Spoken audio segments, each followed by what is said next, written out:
La planète, un immense océan. Avant de commencer ce survol, rappelons que la Terre est un miracle. La vie n'est possible sur notre planète que par la conjonction de 6 hasards heureux et presque extraordinaires. Première condition, la planète est solide, on dit aussi tellurique.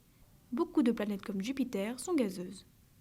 Deuxième condition, notre globe aplati possède un volume et une densité suffisants pour retenir son atmosphère avec ses 12 756 km de diamètre à l'équateur et ses 12 712 km de diamètre au pôle. Troisième condition, notre planète est à bonne distance du Soleil, soit à 150 millions de kilomètres. Si elle avait été un peu plus près, il y aurait fait trop chaud, comme sur Vénus, ou un peu plus loin, il y faisait trop froid, comme sur Mars. Quatrième condition, dans sa course autour du Soleil, la Terre entraîne un satellite qui lui sert de bouclier, la Lune. Observez-la, et vous découvrirez que la Lune est couverte de cratères, ce qui témoigne de ce qu'elle attire, les corps célestes dangereux. Sans la Lune qui prend des coups pour nous, la vie sur Terre aurait été impossible. Cinquième condition, ce que les spécialistes appellent le champ magnétique terrestre. La Terre est composée de couches successives concentriques et discontinues qui sont en mouvement les unes par rapport aux autres. Ce mouvement produit un effet dynamo qui piège les rayons cosmiques, ici encore dangereux, émis par le Soleil. C'est une nouvelle couche de protection, interne celle-là, et dont sont dépourvues les autres planètes. La composition de l'atmosphère forme enfin une sixième condition indispensable à la vie. La surface du globe, de 100 à 200 km d'épaisseur, forme une couche qui dérive sur un océan de lave que l'on appelle le magma. En dérivant, ces morceaux solides s'entrechoquent, se cassent, se superposent les uns par rapport aux autres, provoquant les reliefs terrestres ou sous-marins, ainsi que les tremblements de terre. Les cassures provoquent des ouvertures qui laissent s'échapper le magma, et ce sont alors des éruptions volcaniques. Ces éruptions relâchent des gaz qui, retenus par la gravité, ont permis à la vie d'apparaître. C'est notre sixième condition. En se combinant, ces 6 hasards ont rendu le miracle de la vie sur Terre possible. L'air est composé d'un volume d'oxygène pour 4 volumes d'azote. À mesure que l'on s'élève, la quantité d'oxygène diminue. À 5000 mètres, l'oxygène représente 50% de l'air. À 8000 mètres, il ne représente plus que 30%, compromettant ainsi la vie humaine et animale. Ainsi, certaines règles physiques expliquent la vie sur Terre et l'organisation de l'espace. Par exemple, le cycle du carbone.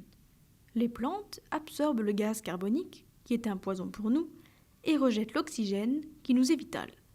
A l'inverse, les êtres vivants inspirent de l'oxygène et expirent du gaz carbonique, nourrissant ainsi les plantes. C'est un cycle. Il en va de même de l'eau. L'eau des océans, des fleuves et des pluies ne cesse de s'alimenter également dans un cycle indéfini. Ce qui est problématique aujourd'hui, c'est le fait qu'en raison du changement climatique, certaines zones ont trop d'eau, tandis que d'autres en manquent. Mais la quantité d'eau, elle, reste constante.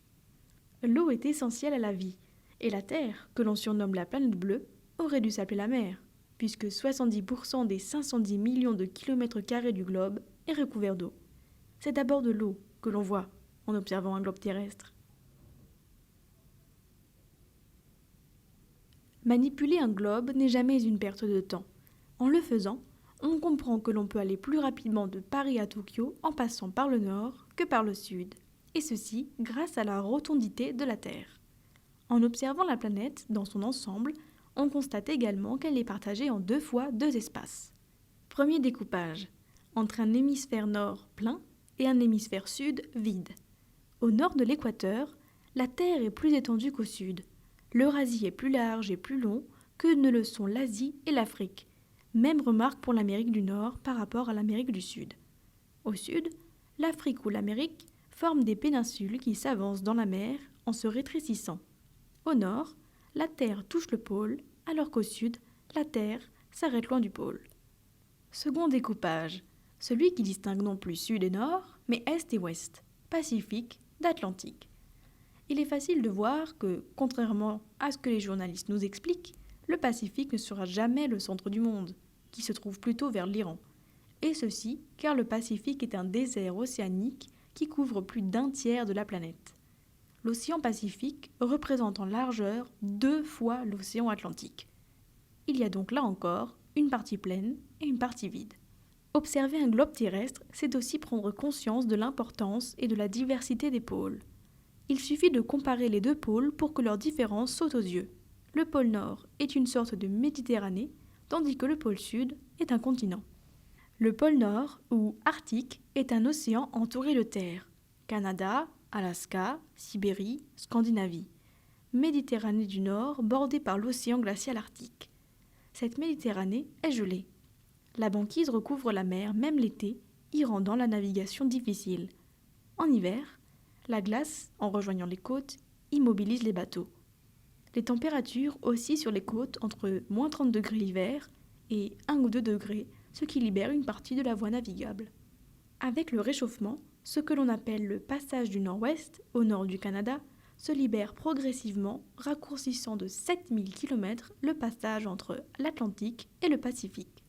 Le pôle Sud, ou Antarctique, est une immense île continentale de la taille de l'Australie et traversée de montagnes, parfois avec des sommets de plus de 5000 mètres et des volcans, recouverts d'un immense glacier, l'Inland 6. Le froid y descend en dessous de 70 degrés. Sur cet immense glacier, les vents soufflent à plus de 300 km/h. Bref, le pôle Sud n'est pas une terre à mettre un esquimau dehors. À l'opposé climatique et géographique, si l'on continue à observer notre globe, on trouve la ligne équatoriale qui partage la Terre en son milieu. Si au pôle, il y a 2 saisons, l'une d'été, pas de nuit, et l'autre d'hiver, pas de jour, qui se succèdent en 2 phases de 6 mois chacune, à l'équateur, il n'y a pas de saison. Tout au long de l'année, les jours et les nuits y durent autant. C'est le point du globe, non plus le plus chaud, mais le plus humide.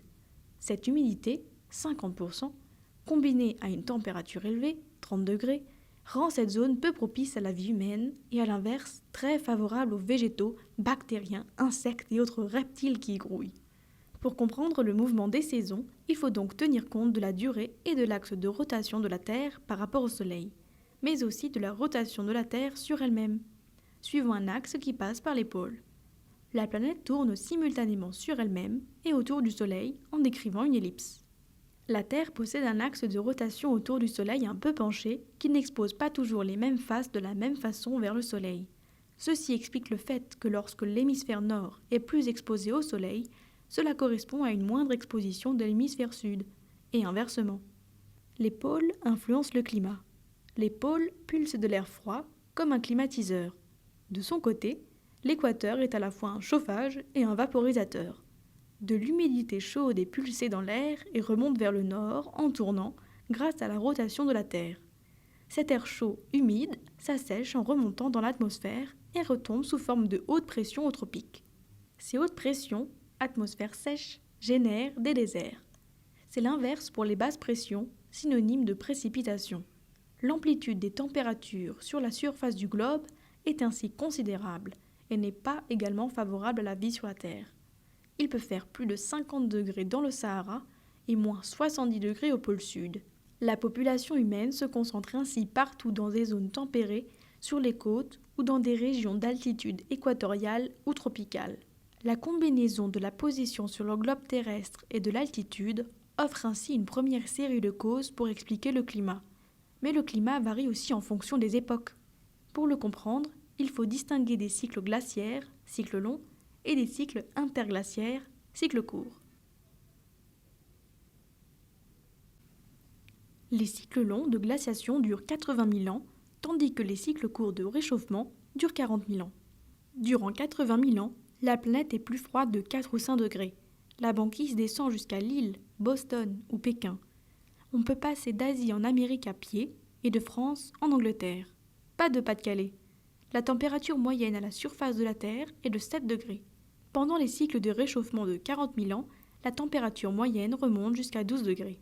C'est le climat que nous connaissons actuellement. La dernière période glaciaire s'est achevée il y a 14 000 ans et nous sommes donc entrés dans un cycle court de réchauffement. Dans 25 000 ans, devrait surgir une nouvelle glaciation. Comment avons-nous la preuve de ces cycles ? En faisant fondre de la glace enfouie profondément, on peut extraire du gaz que l'on analyse et qui nous donne la composition de l'air à l'époque, et donc le climat. Plus on creuse profond, plus on remonte dans le temps. À l'intérieur de chaque cycle, petit ou grand, on peut d'ailleurs déceler des variations de température, plus ou moins 2 degrés. Par exemple, on sait qu'au Moyen-Âge, il faisait plus chaud qu'aujourd'hui. Groenland signifie en langue scandinave terre verte, et de fait, à l'époque de la colonisation de cette terre par les Vikings, le Groenland, aujourd'hui glacé, était recouverte de prairies. La partie régulière de ces oscillations de température est très mystérieuse. On évoque, par exemple, des modifications de l'éclat solaire ou des modifications d'orbite. Il existe cependant un effet de l'activité humaine sur le climat. Cet effet ne date pas d'hier.